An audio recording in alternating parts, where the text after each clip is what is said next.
From Cali to Tally, it's time to wake up. WarChant.com is your ultimate Seminole sports source, and this is Wake Up War Chant. Now here's WarChant.com's Aslan Hudjavandi and Corey Clark.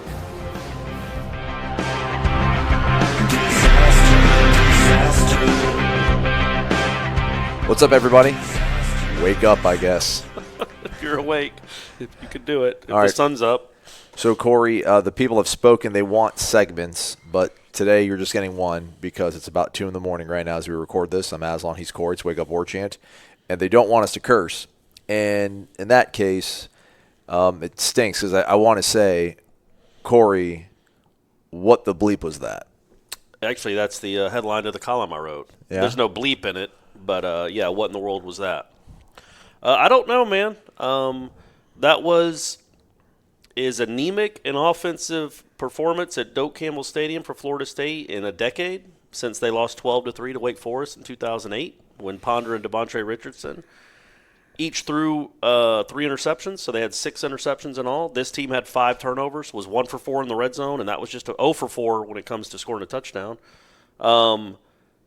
What was the 5th turnover? They had the 3 picks, had 3 Akers, picks, Rasul thing. And then Nooney had the fumble in the first half. So it was a bummer because there was so much excitement and hype and just joy around this program because of who the head coach is and how he's ingratiated himself. That's a word, right? Correct. With the fan base.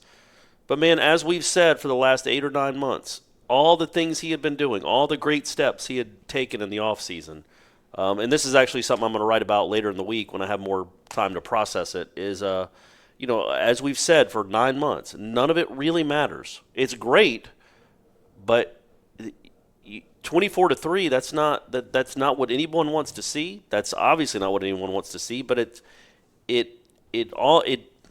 24 hours after he donates and pledges $1 million of his own money to this university, he goes out like that, and people are upset with what they saw, and they are rightly, in my opinion, they're rightly wondering what was that, and is this a sign of things to come? I think the people that are already jumping off ledges and saying it was a terrible hire, he has no chance, that's a joke. The purveyors of latent racism that's rampant right now on the warchant.com message everywhere. boards. I mean, that's just utter nonsense. But you are right to be concerned. I think with the in-game adjustments that weren't made, how anemic that offense was, because he's an offensive guy, that was concerning for sure. Let me see here. There's just which quote to start with. I can't even write my own handwriting. I kind of wrote down some of the stuff that Bud Foster said. Bud Foster said, tonight, to come down here with a group of no-names, so to speak, we stepped up. Also added, we didn't do a whole lot of adjusting. We fit up the speed runs and created negative plays. A lot of them. Half the plays went for no yards or tackles for loss. I think it was like 52%. Here's the thing. I mean, this is going to be such a wide-ranging podcast, folks, that we kind of apologize, or at least I apologize in advance. What is their identity? Well, they don't have one. What do they do well? We don't know. I think he's going to have to figure out. He's done this in the past. Like, remember when he was at South Florida, he took over play calling duties. He's made in-season adjustments. He doesn't just steer a ship into an iceberg. He's got to figure out. But why don't you make in-game ones? Well, I mean you said it in the wrap with Ira. You're coming out of half, and they had -7 yards in the third quarter? They had 1 first down in the second half. My goodness. And they had 80 yards of total offense in the second half. And that included an 85-yard run. Do the math. Think about that. So that I get why that's concerning. But I do think when you're talking about overarching and broad when you take a step back and look at the offense, what can you do with an offensive line that bad? You're not going to be great. You just can't be. You can be better. Yeah. I think for whatever reason in the last 2 weeks they had convinced themselves that they had a good offensive line. He convinced me. And Brian Burns even said it in when we talked to him after the game that the offense had actually been playing well against them in practice, really well. And so they thought they had an offensive line that could compete at this level, and not only compete but be good. And they're not. They just aren't. There's, if Dickerson's hurt, what do you do? So it's hard to have you can't. It's not hard. It's impossible to have a great offense without at least a good offensive line, no matter what kind of skill players you have. But you have to be able to, you have to figure out, okay, what are we going to be? Are we going to be 5 wide and we just throw it everywhere? Can our line protect? Can our 5 guys protect our quarterback when they rush 4? Because that's what teams are going to do. Exactly what Virginia Tech did. That's what teams are going to do to Florida State because they don't think that they can be blocked up. So do you get more in a power running game? Try that. They were in 5 wide a lot or 4 wide a lot. Maybe you get into a more power running game. Maybe you run the diamond every play and hope they hold on to the stupid ball. But it's going to be interesting, not so much Samford. Syracuse, to me, is a really big deal. That's scary. It's crazy. Right now. But that could be a loss for sure. But because if you can't score, it's hard to win football games.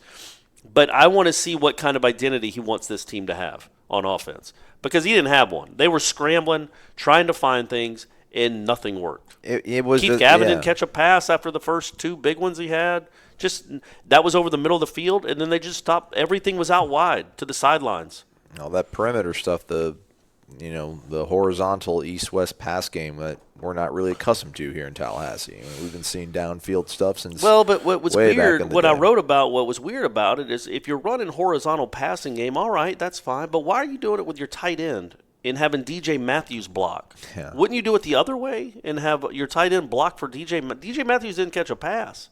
He caught a bunch of punts because the defense played well. He caught a bunch of punts at like the 7, but the defense played well. But again, it's obviously much too early, and I know I'm rambling. It's much too. I still can't really process what we saw.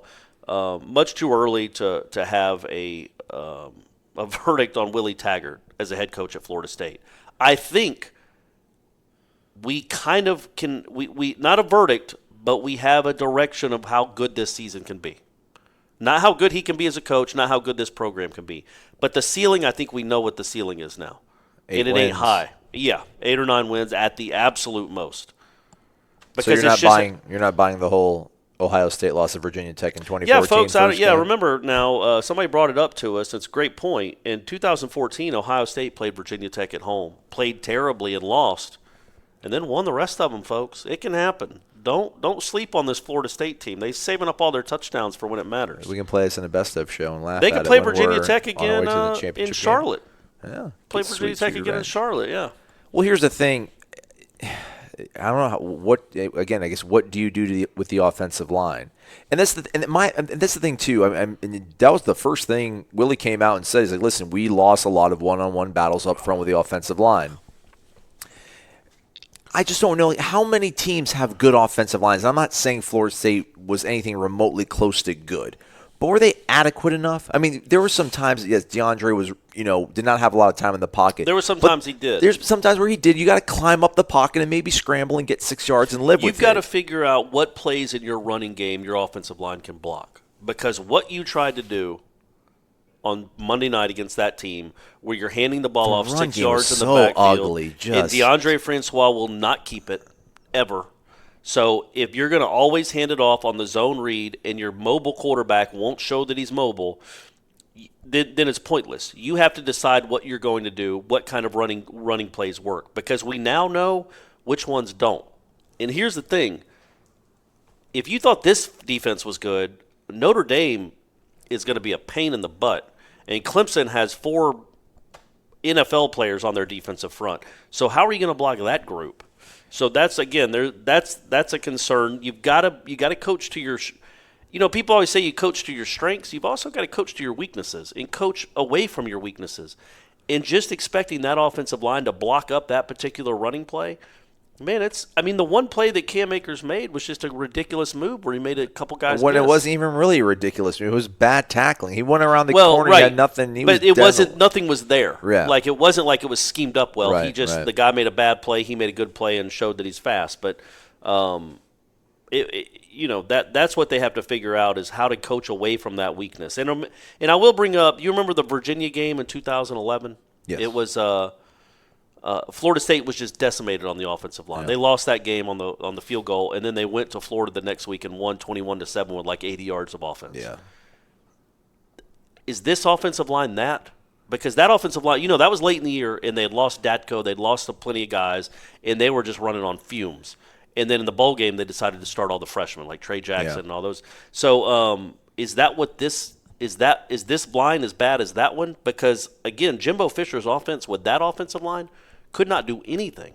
Just couldn't do anything. And so is that what it's going to come down to? Is just, it's a terrible offensive line, so you can't do anything? You hope not. Where's you hope Brock you can Rubel? Scheme. You can hope, yeah. Get Brock Rubel. What's the thing? The offensive line was bad last year. These guys are older. You figure they would have gotten a little bit better, a little stronger, a little more simplified, a little more lethally prepared. But it just, I don't know. I mean, I looked at it, and I don't know what people expect. Do people expect 5 seconds in the pocket every drop back? Do people expect road graders knocking people back? And listen, people could be totally mad at me, and I get it. I was high on this offensive line. I'm like, they're going to be better. They just have to be better. I like Greg Fry. I like the way he taught the kids. I thought they responded well in the periods of practice that we did see. I thought that you had guys. Again, I thought Alec Eberle was an above-average center. I don't know if he fleshed out that way on Monday night. I liked Cole Minshew. I liked Derek Kelly on the interior. Minshew didn't play, but I don't know how much of a drop-off it is between him and Mike Arnold. Jawan Williams, at one point, did he get pulled for ineffectiveness? I mean, I assume because he came back when Dickerson got hurt. Yeah, I mean, they put Abdul Bello at left tackle, and what we saw from Abdul Bello in practice was hardly of an adequate offensive lineman. So to get to the point where you're like, let's try Bello, I mean, golly. And then if Landon Dickerson, we don't know his availability, it's pretty stark. But, I mean, you're just, at the end of the day, I don't know how many, of the 136 Division I teams, how many of them have 5 good offensive linemen, but they still somehow find a way to buy time and get 400 yards of offense and win ball games. I don't think they get kind of pushed around quite as much as what we saw on Monday night. That was, what they have, 17 tackles for loss, 14 tackles for loss, whatever it was.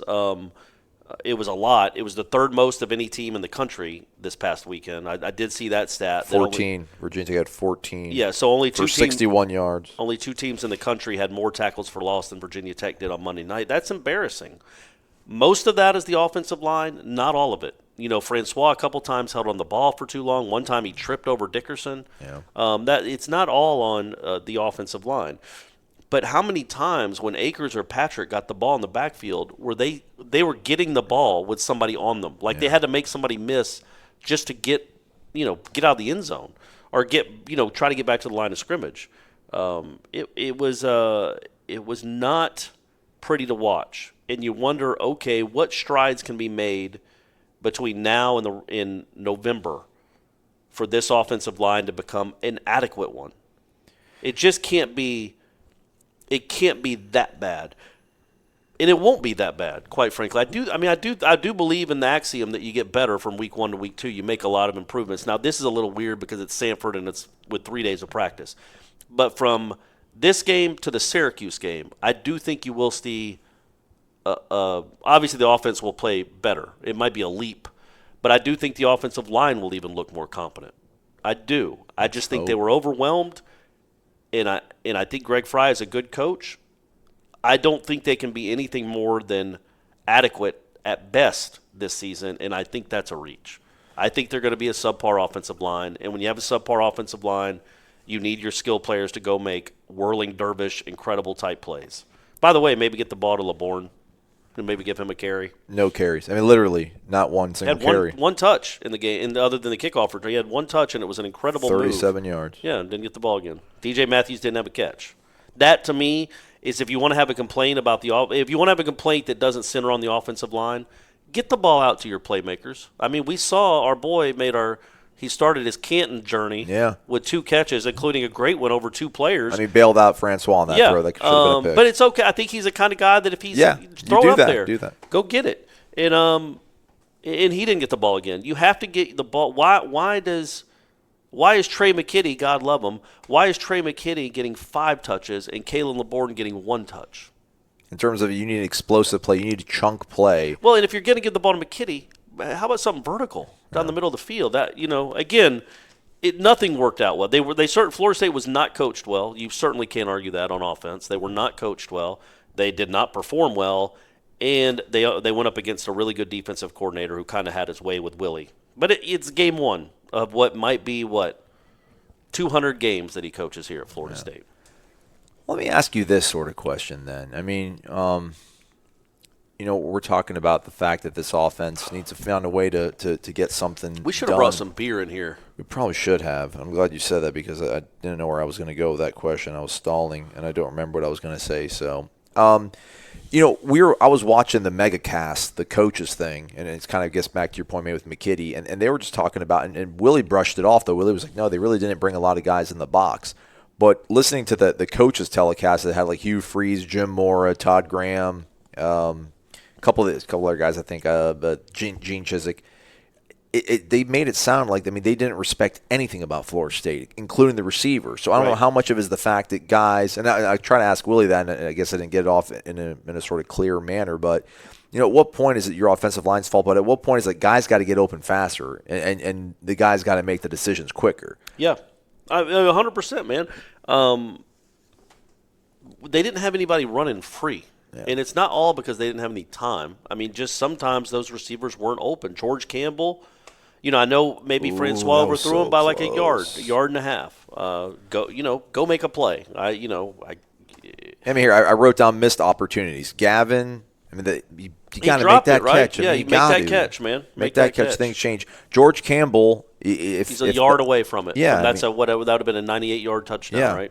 There, and then obviously Cam's run. I guess that's maybe tough to say, but I guess you can call it a missed opportunity. If he goes 85 yards or 86 yards, however many he went, if he goes the extra, he goes another 90, goes another 6, makes a touchdown. Nooney, whether him fumbling, it didn't really cost Florida State fumbling in their own territory on the game, but that play was a bizarre one, right? The whole fact that he gets to the goal line, it doesn't get challenged. Willie says that they said they challenged it. He didn't know if they were challenging it, but in any event, you run up to the line, and then you get a procedure penalty that backs you up 5 yards, and you just start shooting yourself in the foot. And then listen, we're not talking about this either, but like Ricky Aguayo missing that field goal early, just with the fact that Virginia Tech went down the field with such ease in the first drive, credit to Harlan Barnett and them for making the adjustments and staying pretty tight the rest of the way.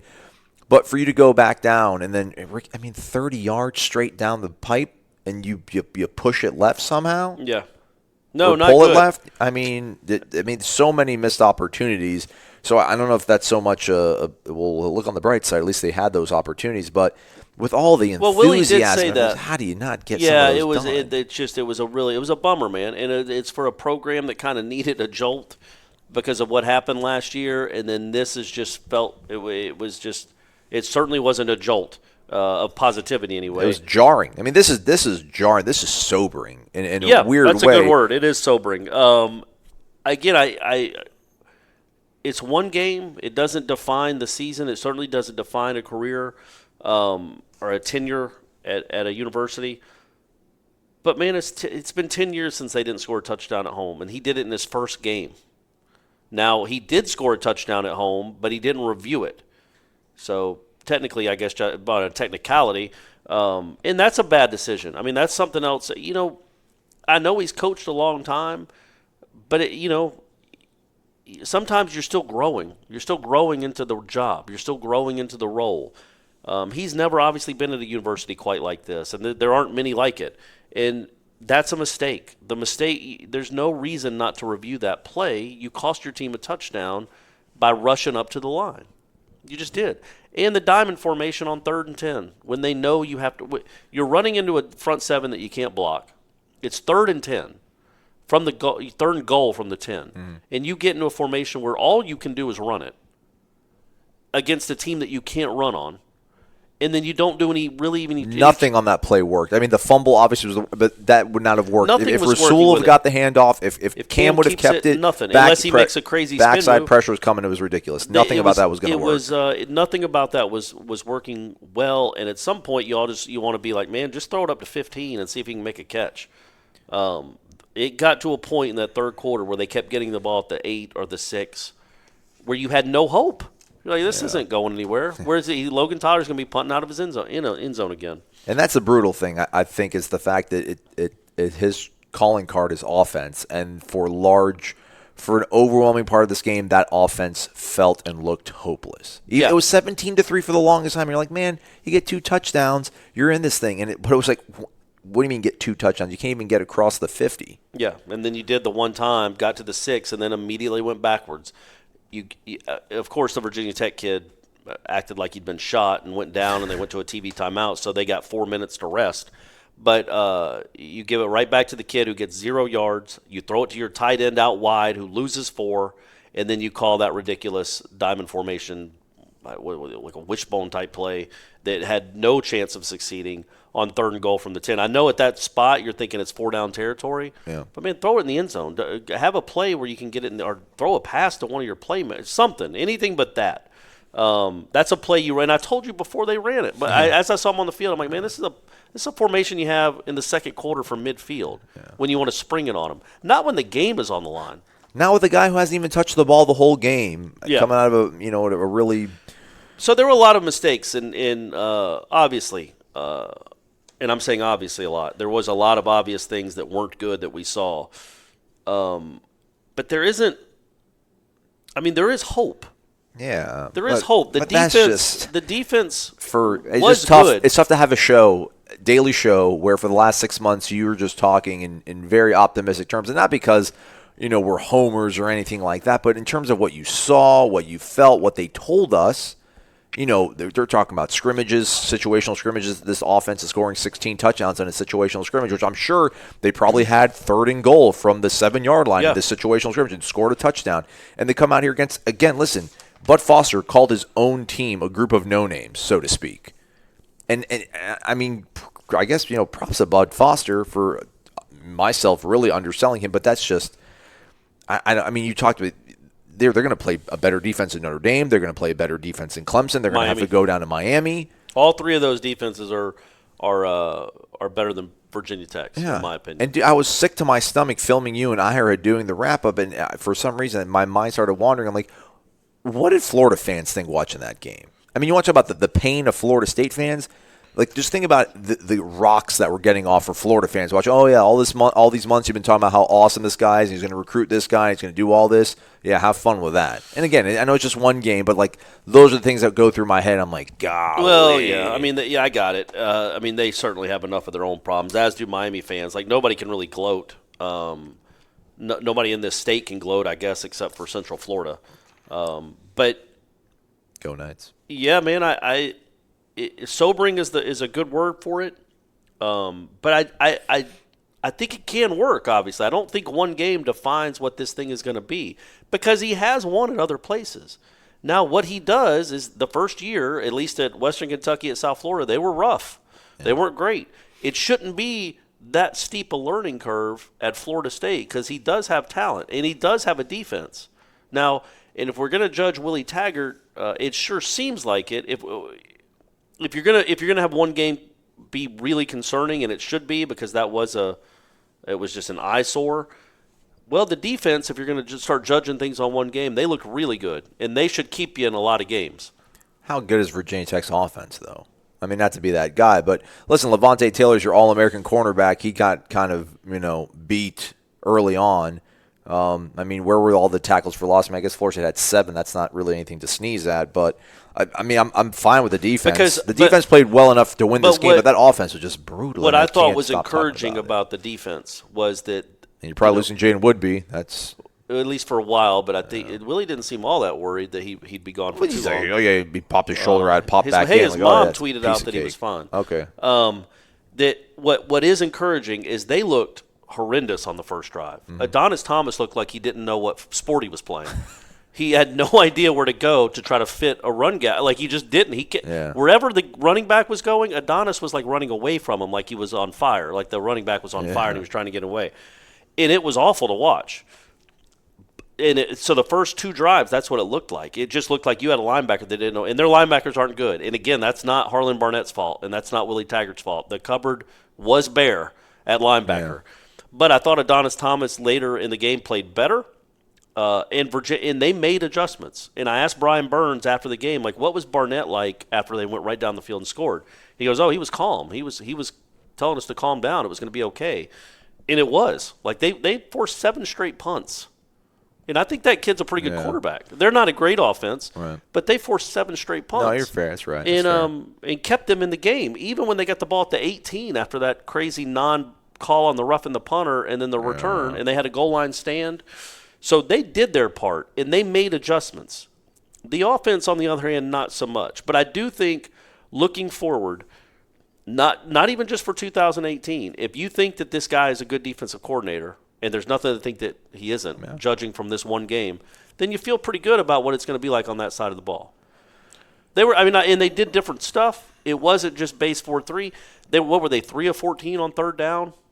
When you remember 3rd and Kelly? Yeah. True. Virginia Tech didn't do any of that. There wasn't that. Very good point. Very good point. Way to bring it on a good Trying, note. buddy. I'm trying. Here's what I will say, and I think they need to figure. I thought Osceola did a good job with the spear in the pregame. Thought the black uniforms were great. Got to keep wearing those, guys. They need to figure out they need to figure out like who they're going to go to war with, and I don't want to like use the war metaphor, but I mean they got to figure out 3 receivers and just go with it. They had they were throwing other freshmen out there.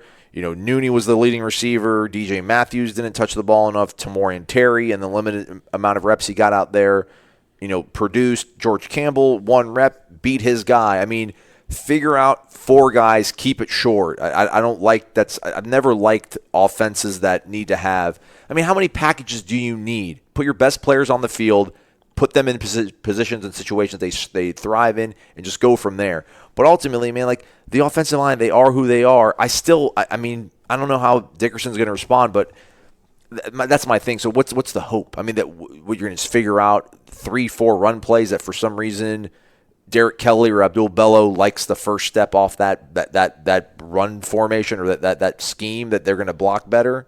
They're going to do better than they did tonight. A formation that works better for you. Something, I don't know. It's just bizarre. I mean, so we need to start wrapping things up. But in terms of this, like Willie tried everything. So is that more encouraging that he did try everything, or the fact that would you rather see him just kind of stick to something and just I don't know. I mean, either way, you're only score 3 points. So it's at the end of the day, it's still the bad. complaint that because they came out empty one time. Yeah. I mean, Hugh Freeze was saying on the he's like, if I was him, I'd come out empty. And sure enough, they came out 5 wide and they went empty. And then he's like, I think you need to go back to play 11 personnel, 1 tight end, 1 back, and just play a power game. And he tried to do that. So like he tried to do everything. Is that a good sign for a head coach that he's actually exhausting all his options, or is it he's lurching and he doesn't know what his team is best suited for? Well, I think it's the latter. I don't think it's a good sign. I think it's you're fishing. You're trying to figure out. You're grasping at straws, trying to figure out what works and what doesn't. And you shouldn't be doing that. You've been here for 9 months. It is your first game though, and it's your first game with tackling. Spring games don't count, and even practices. I know they tackle some, but it's just different.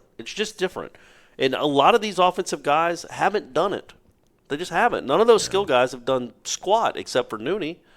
Was receivers, and then Akers and Patrick. And I thought Patrick was good. Yeah, he had his moments. And I do think that they have good running backs.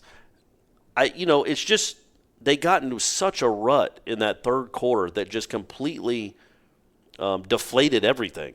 Like even at halftime when it was 17-3, it was the stupid blocked punt. They still had 250 yards of offense. Oh. Francois throwing for over 200 yards. He hit some big plays. That throw to Keith Gavin, like his first good completion, was amazing. And you're like, okay. I mean, it was an incredible throw. And then I think he hit him for another one, and he had Terry. I mean, he had over 200 yards passing. He had 17 passing yards in the second half. Nothing worked. And then he threw 3 interceptions in the second half. And I just don't understand why he didn't run the ball. Is he still Francois. banged up? Yeah, is he still banged up? Is his knee still Cam Akers didn't look 100% healthy, and is his knee still a concern? Yeah. Because I don't think this offense with this offensive line can be anything if the quarterback's not going to be a threat running the ball. That's fair, and that's kind of the bummer of this is that I think Andy Staples asked Willie, was James Blackman available? He said yes. He's like, was there any thought? He's like, nope. If James Blackman would have been out there, the situation, I think it probably looks the same. I mean, maybe he hits George Campbell on that throw, but who knows? The thing is this, like if you had James Blackman and the offense looked the way it did, you'd be like, well, maybe bring in DeAndre. He actually can be more of a viable, dual threat guy running it on the speed option stuff. But I mean, that's the problem. It's like, even if you change quarterbacks, if you want to go to that point of the panic mode, sort of catalog. I mean, that's not going to answer anything. I mean, James Blackman, with the way this offensive line blocks up, that's not his game, is to sit back there and get teed off on. So it's crazy. But anyhow, let's wrap things up. Let's go to really quickly to the over-unders that we made. Oh, God. Corey. So the over-under on rushing yards was 200 yards. You said under. I said over. You win. No duh. 147 yards. They did not rush for 104. Did they really? Yeah, I think so. Well, actually, no. They lost 53. They netted 94. There you go. That's a big... Ouch. Good grief. So he should have said it at 100. Yeah. Okay, Florida State sacks, 3. We both took the under. And I'm looking at the stats here. How many sacks? I think Florida they had State? 3, didn't they? they? They had 3 around the dot. All right. Push. They had a push. DJ Matthews catches 5. We both took the under. We were correct. If the number had been 1 and we took the under, it would have been correct. How about this, too? Shout out. I mean, sometimes you got to give the other team credit, man. Virginia Tech, their punter never gave them any breathing room. Crazy. We couldn't One see. time he couldn't kick it in the end zone. Yeah. Not once. I mean, DJ Matthews had no shot of doing anything back there as a punt returner. DeAndre Francois rushing attempts 6. We both took the under. I mean, there was a bunch of sacks. But total penalties for Florida State was 9. I don't know if I can find it here in the stats. I think they had 7 penalties. Okay, I like that. We'll believe Corey. He sounds pretty confident in that one. What did we take, the under? We both took the under. Okay, it sounds like I nailed all of them so far. Yeah, Logan Tyler over under 42 yards on his punts. He was at 39.8. There you go, LT. He did have a long of 54, which I think you're like he's going to boom one for like 55 yards, but he'll somehow finish I under assume 42. I took the under of 42? You did. We both took the under. I'm like 8 for 8. Announced attendance. Here you go, though. Uh-oh. 78,000. We both took the over. It was 75,237 or something like that. And then total points, 55. We both took the under. I think we nailed that one. 27 on there. So, hey, let me say though, it will get better. This team will score touchdowns. I promise. They will get in the end zone at some point. They do have, I think, some special skill players. I do. Willie Taggart, not yet, has figured out how to get them the ball in space and make it work. This was one game, and I brought it up in my column. If you had watched the Oklahoma game in 2010 with Jimbo's first real game, you would have thought that Mark Stoops had never coached a defense before and was an abomination. Like they hadn't even practiced defense. Yeah. By the end of that year, they were pretty good at defense. 2 years later, they were winning an ACC championship. 3 years later, they were winning a national championship. There can be strides made. Now, that 2010 team, in my opinion, didn't have the talent that Willie has on this team.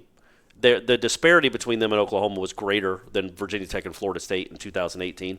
But, again, teams get better as the season goes on. There is a chance this could be the darkness, but out of the darkness shines the sunlight, and they come sprinting through there, and it's to Ohio State 2014 all over again, and they're not going to lose again. How did it happen? Like, just how does this happen? Like, you don't see it happen. I mean, you don't. I just don't know. I mean, listen, I'm sure. And one other thing, something else I might write on. This team needs some confidence, man. They got to find some confidence somewhere. They're 3-6 in their last 9 ACC games. It was magical pregame on the field. Yeah, it was great. It was great. The whole vibe of it, and then the defense lets them. The defense, which played well, lets them go right down the field and sucks the energy right out of it. And then Aguayo shanks the kick, throws his hands in the air like he got it good as no, he didn't, man. And so, stop that. Yeah, man. It was. Just suck the air out of the place, but it's way too early to give up on the dude. It is. It's way too early to give up on the dude. I still think they can be a fun team to watch because they do have playmakers. They have to figure out something with the offensive line just to make it manageable because that wasn't manageable. And they're probably going to win the rest of their games. All right, we're still going to the playoff. We're rocking and rolling. By the way, we should say real quick. We had people come up to us at the War Chant thing that we had on Sunday, and I had a lot of people on Friday. The meet and greet. I had a lot of people on Friday at the Seminole Headlines meet and greet, and then Sunday at Jeff Cameron's thing at Corner Pocket that were really, really complimentary of the show. They were really, really nice. Nobody said anything negative. And I know plenty of you probably think negative things, but you didn't say anything to my face. So that's really nice, and we really do appreciate the feedback. It means a lot. For sure. We're very thankful for it. Yeah, just I didn't want to be like, by the way, thanks everybody for saying, they were awesome on such a bummer show. But there's people that I met, Jordan, shout out to you, Dave from West Palm. All these guys came up and said like hi to me in front of my brother and his friends. Oh, so that's cool, right? Yeah. Cool. But yeah, we appreciate you guys. And Sanford is going to get it. Yeah. Sanford doesn't want any part of what's coming on Saturday. What if Jimbo coaches them from remote location? He just FaceTimes them in. Yeah. Yeah. What are they? Nah, he's going to get Dabo. Dabo's going to handle. Yeah, him, I feel right? like Jimbo's got his own issues on Saturday. All right, he's Corey Maslow. Thanks for listening, folks. We'll catch up with you later. Thanks for listening to Wake Up War Chant. WarChant.com is the ultimate inside source for FSU football and recruiting. And now you can get in on the action for free for an entire month. WarChant.com is offering a risk-free 30-day trial subscription. Get full access to the #1 website covering the Seminoles just by entering the promo code WarChant30. That's WarChant30. Sign up and get in on the world's most active FSU message boards. Receive breaking news, stories from our award-winning staff, plus get exclusive interviews and videos. Just enter the promo code WarChant30. WarChant.com, your ultimate Seminole sports source.